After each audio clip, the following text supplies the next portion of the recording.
लेते हैं अमेरिका की प्रेसिडेंशियल इलेक्शन की। अमेरिका में राष्ट्रपति पद के लिए होने वाले चुनाव के नतीजे आने में अब मुश्किल से 48 घंटे बचे हैं। दुनिया के दूसरे हिस्सों की तरह इस बात को लेकर भी काफी उत्सुकता है कि क्या ये चुनाव डोनाल्ड ट्रंप को वापस लाएगा या कमला हैरिस सरकार की पहली महिला प्रमुख बनकर इतिहास रचेंगी। अमेरिका में इस बार राष्ट्रपति चुनाव का मुकाबला बेहद कड़ा है। ताजा सर्वे में किसी भी उम्मीदवार को स्पष्ट बहुमत नहीं मिला। अब चूंकि लड़ाई आखिरी चरण में है, ऐसे में सारा दारोमदार स्विंग स्टेट्स पर टिका हुआ है। कमला हैरिस और डोनाल्ड ट्रंप भी इस बात को जानते हैं। यही वजह है कि उन्होंने अपनी पूरी ताकत इन स्विंग राज्यों पर चुनाव प्रचार में लगा दी। अमेरिका में 538 इलेक्टोरल कॉलेज वोट हैं, जिनमें से 270 इलेक्टोरल वोट पाने वाला उम्मीदवार विजेता होता है। ताजा सर्वे से पता चला है कि चुनाव नतीजे 7 swing states Arizona, Nevada, Wisconsin, Michigan, Pennsylvania, North Carolina और जॉर्जिया से ही तय होंगे। It is time for a new generation of leadership in America. It's all right. That's very good. I like that.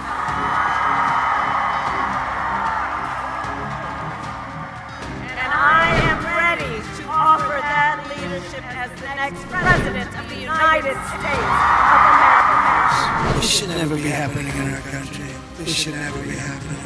We will make America wealthy again, and we will make America affordable again. We have an opportunity in this election to turn the page on a decade of Donald Trump trying to keep us divided and afraid of each other. We're done with that. From now until Election Day, we will restore America's promise, and we will take back the nation that we love. We love this nation.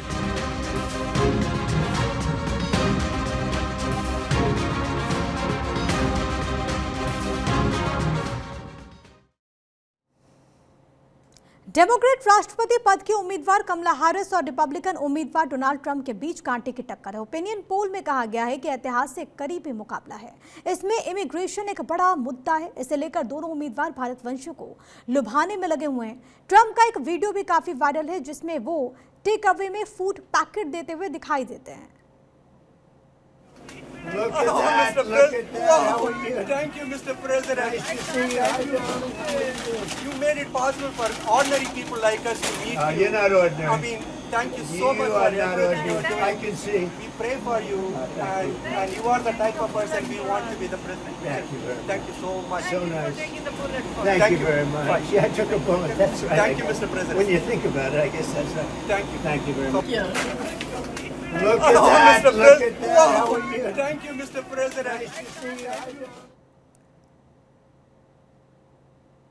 और अब आपको हम 3 survey report दिखा देते हैं। ये report आपको देखना इसलिए ज़रूरी है क्योंकि इनके आंकड़ों से आपको अंदाज़ा हो जाएगा कि ट्रंप और हैरिस के बीच किस तरह का कड़ा मुकाबला है कि बड़े से बड़े सर्वे एजेंसी भी किसी एक कैंडिडेट के बारे में सही अनुमान नहीं लगा पा रहे। सबसे पहले हम बात करते हैं न्यूयॉर्क टाइम्स सिएना कॉलेज सर्वे की। न्यूयॉर्क टाइम्स सिएना कॉलेज सर्वे के अकॉर्डिंग अगर हम देखें तो 7 राज्यों में हैरिस और ट्रंप के बीच काफी करीबी मामला है। दोनों दलों ने अपनी पूरी ताकत झोंक दी। हैरिस को नेवाडा, उत्तरी कैरोलिना और विस्कॉन्सिन में मामूली बढ़त हासिल है। इसके अलावा ट्रंप स्विंग स्टेट एरिजोना में आगे हैं। मिशिगन, जॉर्जिया, पेंसिल्वेनिया में करीबी मुकाबला है। अगर सब सही तरीके से चलता रहा और अहम राज्यों में जीत का अंतर काफी बड़ा रहा तो परिणाम आधी रात को ही आ जाएंगे, लेकिन ऐसा लग नहीं रहा क्योंकि कमला हैरिस और डोनाल्ड ट्रंप के बीच नजदीकी मुकाबला है। लोगों को तब तक नतीजों का पता नहीं चलेगा जब तक कि कमला हैरिस या डोनाल्ड ट्रंप ज्यादातर राज्यों, खासतौर पर स्विंग राज्यों में महत्वपूर्ण जीत हासिल नहीं कर लेते। एक और सर्वे के आंकड़े को भी अब आप तक पहुंचाना जरूरी है। ये सर्वे है डेस मोइनेस रजिस्टर मीडिया कॉम सर्वे। हैरिस ने आयोवा में ट्रंप को पीछे छोड़ दिया है, ये सर्वे की तरफ से दावा है। ये बदलाव महिला मतदाताओं से आया। यहां पर ट्रंप ने साल 2016 और 2020 में आसानी से जीत हासिल कर ली थी। आयोवा में ट्रंप के 44% के मुकाबले हैरिस को 47% सपोर्ट मिला। सितंबर के आयोवा में हुए सर्वे से ये बदलाव आया। आयोवा में ट्रंप को 4 अंकों की बढ़त मिली थी।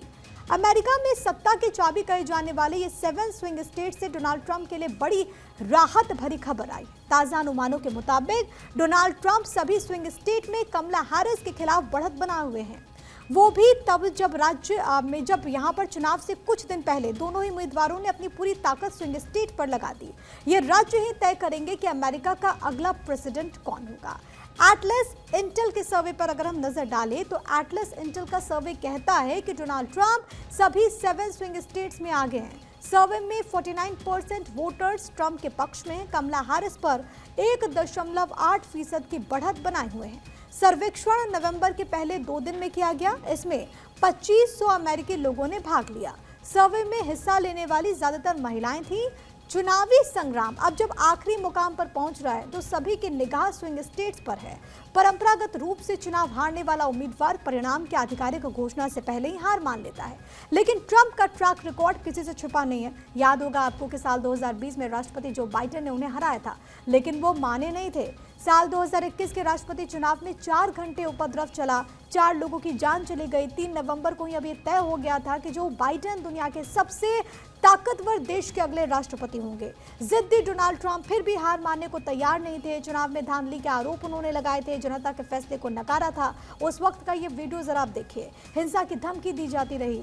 वोटिंग के 64 दिन के बाद जब अमेरिकी संसद बाइडेन की जीत पर मुहर लगाने में जुटी थी, तब अमेरिकी लोकतंत्र शर्मसार हो गया। ट्रंप के समर्थक दंगाइयों में तब्दील हो गए। यूएस कैपिटल हिल्स में तोड़ फोड़ की गई, हिंसा की गई। यूएस की कैपिटल वाली बिल्डिंग है जहां पर अमेरिकी संसद के दोनों सदन हाउस ऑफ रिप्रेजेंटेटिव और सीनेट हैं। कुछ वक्त तक संसद की कार्यवाही को रोका गया। 12 घंटे बाद दोनों सदनों ने जो बाइडेन की जीत पर आखिरकार मुहर लगा दी थी। अब देखिए, ये बहुत काले दिन के तौर पर यूएस के इतिहास में देखा जाता है। अगर इलेक्शन के लिहाज से हम देखें तो 6 जनवरी 2021 की आप इन तस्वीरों को जरा देखिएगा। यूएस कैपिटल हिल्स पर इस दौरान हमला हुआ। हजारों रिपब्लिकन समर्थकों ने कैपिटल पर धावा बोल दिया, जो बाइडेन की जीत से नाराज थे। दरअसल ट्रंप के समर्थक वहां पर देखिए किस तरीके से उत्पात मचाया गया, तोड़ फोड़ की गई। डोनाल्ड ट्रंप पर भीड़ को उकसाने का आरोप लगा। बाइडेन को 232 के मुकाबले 306 इलेक्टोरल वोटों से जीत मिली थी। डोनाल्ड जे ट्रंप ने इस हार को स्वीकार करने से मना कर दिया था। जिस तरह का कांटे का मुकाबला हैरिस और ट्रंप के बीच दिखाई दे रहा है, उससे ये संभावना भी बन रही है कि ट्रंप अगर हार जाते हैं तो वो अपनी हार इतनी आसानी से नहीं मानेंगे। अगर ट्रंप हारते हैं तो वो जरूर इसे कानूनी चुनौतियां भी देंगे। हैरिस भी अगर हारती हैं तो काफी नजदीकी मुकाबला होने वाला है।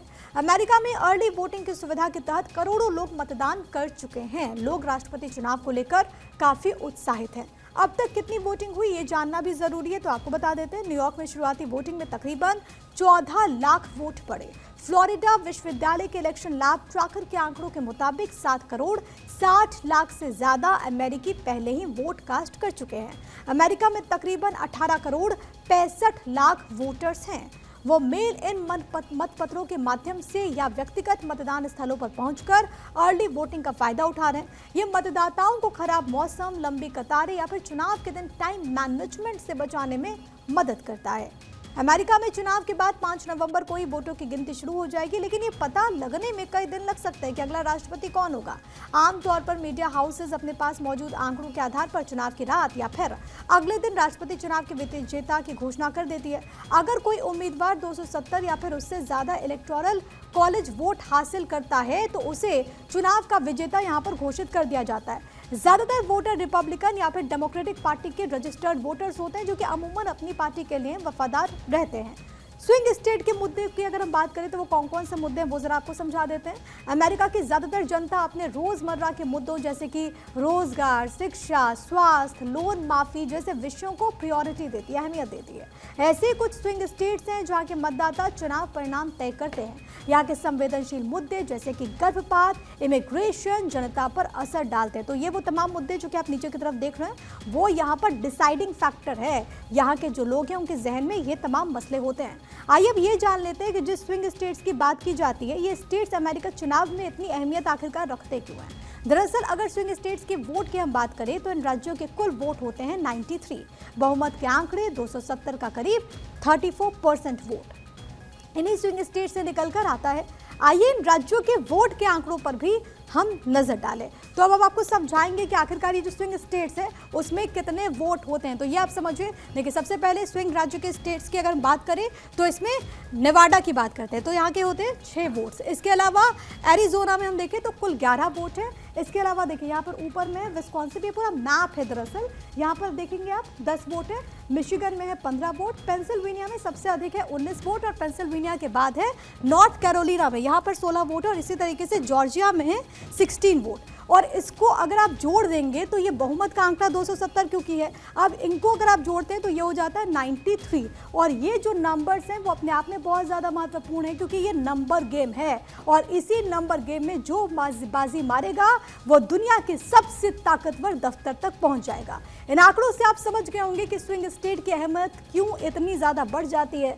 यही वजह है कि जो स्विंग स्टेट आप देख रहे हैं इनको बैटल ग्राउंड स्टेट के नाम से भी जाना जाता है। स्विंग स्टेट्स में एक पार्टी को लेकर के झुकाव नहीं होता। स्विंग राज्यों में किसी की भी जीत संभव है। जीतने वाले को बाकी इलेक्टर्स के वोट भी मिल जाते हैं। राष्ट्रपति उम्मीदवार सबसे ज्यादा यहीं पर कैंपेन भी करते हैं और वो तस्वीरें भी हमने आपको दिखाई है कि किस तरीके से चाहे वो डिबेट हो, चाहे वो हमने देखा कि किस तरीके से टेक अवे सर्विसेज में डोनाल्ड ट्रंप यहाँ पर नजर आए थे। अब अमेरिका चुनाव में स्विंग राज्य को लेकर के और बड़ी बातें आपकी टीवी स्क्रीन पर है। ये राज्य बहुत निर्णायक होते हैं, यहाँ पर किसी की भी जीत संभव है। बाकायदा कहा जाता है कि कलरिंग भी होती है जिसमें रेड, ब्लू और पर्पल होता है। अब जो रेड होते हैं वो रिपब्लिकन के सपोर्ट में होते हैं, जो ब्लू होते हैं वो डेमोक्रेट्स के सपोर्ट में होते हैं, जो पर्पल कलर वाले यहाँ पर स्विंग स्टेट्स होते हैं उसमें दोनों पार्टी को सपोर्ट करने वाले लोग रहते हैं। दुनिया का सबसे पुराना लोकतांत्रिक देश अमेरिका अपना 47वां राष्ट्रपति चुनने के लिए मतदान कर रहा है। मुकाबला डेमोक्रेट उम्मीदवार कमला हैरिस और रिपब्लिकन उम्मीदवार डोनाल्ड ट्रंप के बीच है। इस चुनाव की चर्चा पूरी दुनिया में हो रही है। नई दिल्ली में भी ट्रंप की जीत को लेकर हिंदू समुदाय काफी उत्साहित है। तस्वीरें जरा आप देखिए किस तरह ये लोग ट्रंप की तस्वीर लगाकर ट्रंप की जीत के लिए नारेबाजी कर रहे हैं। Great again. Vote for Donald Trump. Make world great again. Vote for Donald Trump. Make world great again. Vote for Donald Trump. Make world great again. Vote for Donald Trump. Make world great again. Vote for Donald Trump. Make world great again. Vote for Donald Trump. Make world great again. Vote for Donald Trump. Make world तो America का अगला राष्ट्रपति Trump बनेंगे या Harris, इसे हर कोई जानना चाहता है। हालांकि अब तक के सर्वे, रेटिंग और रुझान यही बता रहे कि दोनों उम्मीदवारों के बीच मुकाबला कांटे का है, टक्कर बहुत करीबी है, फाइट नेक टू नेक है। राज्यों में एक दूसरे से लीड का जो अंतर था ये सिकुड़ गया है। यानी चुनाव प्रचार के इस अंतिम दौर में मतदाताओं को अपनी तरफ रिझाने वाले उम्मीदवार के हाथ जीत की बाजी लगेगी। इसे देखते हुए कमला हैरिस और डोनाल्ड ट्रंप ने अपनी पूरी ताकत लगा दी। वोटर्स के दिल और दिमाग में अपनी छाप छोड़ने के लिए ताबड़तोड़ रैलियां और तीखे जुबानी हमले भी हो रहे हैं। अमेरिका में राष्ट्रपति पद के दोनों ही दावेदारों यानी कि कमला हैरिस और डोनाल्ड ट्रंप ने भारतीय अमेरिकियों को लुभाने के लिए अमेरिकी चुनावी कैंपेन के दौरान कई प्रयास किए। इसकी वजह है एशियाई अमेरिकी वोटर्स का ये सबसे बड़ा वर्ग है जो कि राजनीतिक तौर पर अमेरिकी चुनाव में सबसे ज्यादा सक्रिय है। एक कड़ी टक्कर वाले चुनाव में इस आबादी का लाभ किसी भी उम्मीदवार को मिल सकता है। यानी कि जो भी हिंदुत्व की बात करेगा, भारतीयों की बात करेगा, उसका सिक्का अमेरिका के चुनाव में भी बढ़ चढ़कर बोलेगा। अब ये हिंदू वोटर्स क्यों अहम हैं ये जानने के लिए हम आपको इंफॉर्मेशन देते हैं ग्राफिक्स के जरिए। यूएस में भारतीय अमेरिकी समुदाय की सियासी अहमियत काफी बढ़ी है। अमेरिका में करीब 52 लाख हिंदू आबादी है। भारतीय अमेरिकियों की तादाद 1.5 से 2.25% के बीच है। मैक्सिकन अमेरिकन के बाद यूएस का सबसे बड़ा प्रवासी समुदाय। चुनाव में हिंदू आबादी अहम रोल निभा सकता है। साल 2020 में जब कमला हैरिस अमेरिका की उपराष्ट्रपति बनी तब वो ऐसा करने वाली पहली भारतवंशी महिला थी। इसके साथ ही वो पहली महिला और काली उम्मीदवार भी थी, अश्वेत उम्मीदवार थी जो कि इस पद पर पहुंची थी। लेकिन साल 2024 के चुनाव में राष्ट्रपति पद के लिए उनकी उम्मीदवारी ने सभी को चौंका दिया। इसीलिए भारतीय अमेरिकी समुदाय में राजनीतिक तौर पर पिछले 1 दशक में सबसे ज्यादा सक्रियता दिख रही है।